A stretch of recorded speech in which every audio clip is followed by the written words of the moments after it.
So a little while back, someone was like, hey Chris, you should do a Starbucks video on your YouTube channel. I don't really know what that means. Also, it's pandemic time and I don't really want to make unnecessary trips to Starbucks, but I'll tell you what I do have.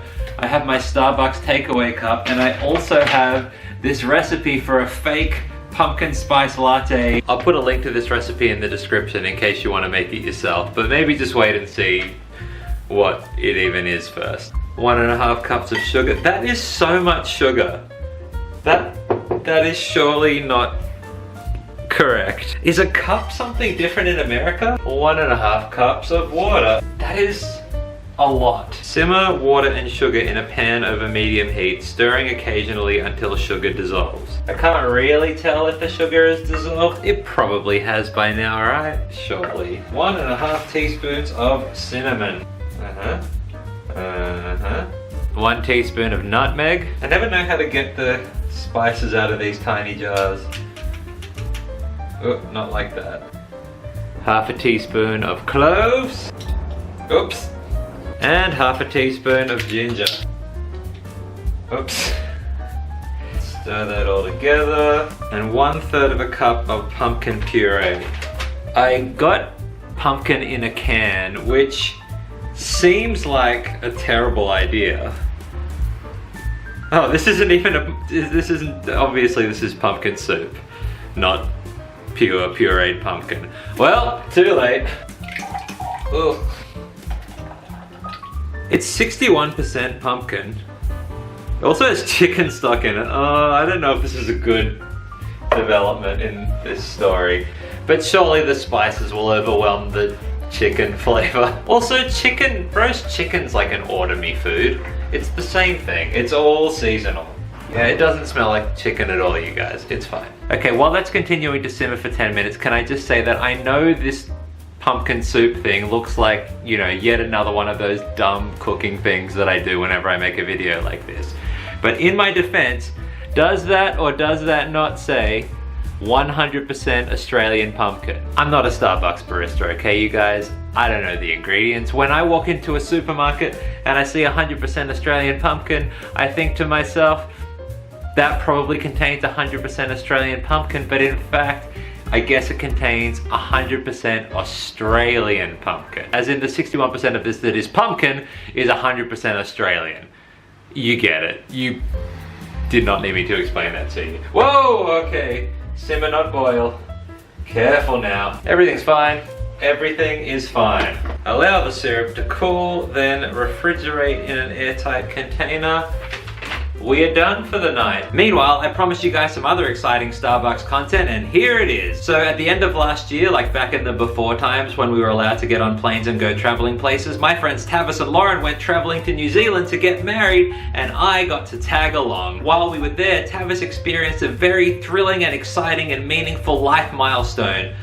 Well, I mean, there was the wedding too, but also this. He got to experience his first Starbucks of his whole life. Tavis doesn't really like coffee or new experiences, but we made him do both of those things because why not? We were traveling in a foreign land, so why not experience the unique cultural opportunity of going to Starbucks? And so without further ado, I present to you the medium level excitement of Tabsy's first Starbucks. Welcome to Tabsy's Advice for Men, the wedding edition.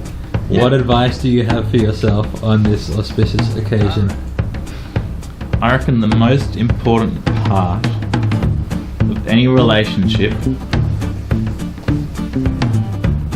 What are you laughing at? I need to think of some really deep, sage advice here. You seemed halfway through, or were you just hoping the second half of the sentence would arrive as you said the first half? I was hoping it would come, I would be hit by some inspiration, but I was not. How are the mountains? Welcome to Tabsy's Mountain Reviews. It's not a mountain in New Zealand that's hotter than that one is there. You know what I'm saying? Well, it's got snow on it. Hot snow. Oh, because it's in the southern hemisphere. Exactly. Where it snows hot. Hey Tavis, did you know that in New Zealand they call watches time turners? Do they? Yeah. Tabsy, will you consent to be taken out to Starbucks for a gingerbread latte to see if we can change your mind about coffee. Why do I need to get into coffee? You don't, but Alright, what do I get at the end of this party? you get the gingerbread latte. That may not be something that I decide. Well, you don't know. You get a new experience. Sweet. You get to live a little. Alright, I'm in.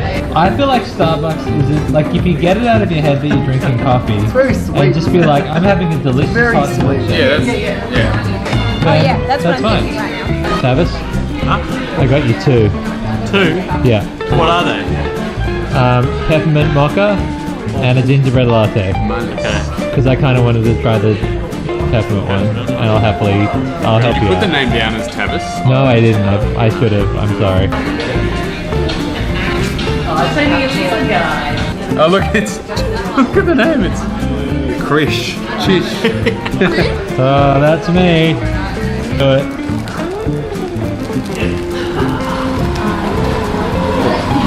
Whoa. Which one is that? Is that gingerbread? That's gingerbread. All right, try number 2. That's basically a hot chocolate. Oh. It's like really thin gingerbread. Yeah, I don't like it. It's better.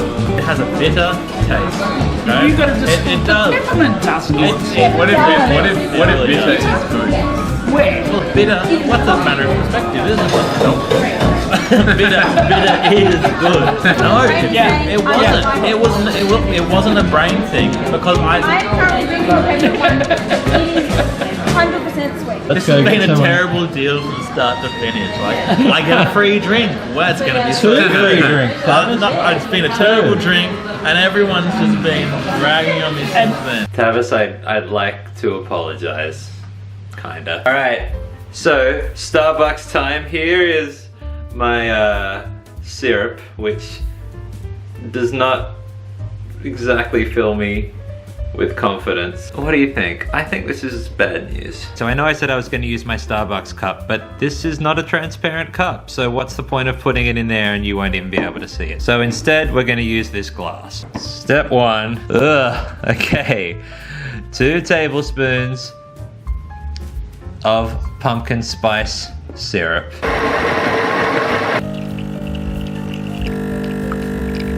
Two shots of coffee. So far, so gross. And then the milk.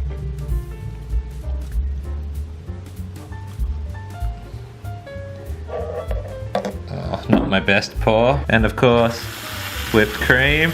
And then it says to add pumpkin pie spice, but I don't know what that is. So we're just gonna have a little sprinkling of cinnamon. And voila, 1 counterfeit pumpkin spice latte. Here are the things that concern me up front. This kind of grainy layer here, that down there doesn't look particularly appetizing either. I may have overdone the cream. I'm not sure exactly how to drink this thing. I got cinnamon in my nose. You know what? Against all odds, that actually tastes pretty good. Might even be better than the Starbucks one because it's better coffee. So there you go, success. Not even a hint of chicken flavor. If you'd like to make your own, I'll put a link to the recipe in the description of this video. I mean, I guess I shouldn't be shocked that I can make a coffee that is the equal of a mediocre coffee in the comfort of my own home. That probably shouldn't be surprising. But the pumpkin spice does taste the way it's supposed to. So, great, good. Mission accomplished. One last thing before I go, it is time for another Best News Ever counter endorsement. By the way, this is a book I wrote. If you'd like to read it, there's a link in the description to that too. Today's counter endorsement is for Tim Harris, who said, Best News Ever is a practical, accessible, and contemporary guide through the Gospel of Mark. It's a perfect growth tool for middle graders considering Christ. Thanks so much, Tim, but here's what I have to say about you. Tim Harris is the author of the Mr. Bambuckle's Remarkables books, which are fantastic. They're some of the best middle grade fiction I've read in a long time. He's also the author of the Exploding Ending series and the new Toffle Towers series, which I have not read, but clearly I have bought a copy and I'm looking forward to reading it. So you should definitely go and check out Tim's books, but you should also go and check out his new YouTube channel. Subscribe today, it's gonna be great. For all of you creative writers out there, Tim's new channel is a resource to help you get better at creative writing, and for all of you teachers out there, it is all linked to the Australian syllabus and it's full of activities that you can use in class to help your kids enjoy and get better at creative writing. How good! Subscribe today, link here, maybe even link there. I know how to do that. I know how to put a link there. Subscribe to Tim's channel and also subscribe to my channel, and the world will be a YouTubier place to be. Great. See you next time.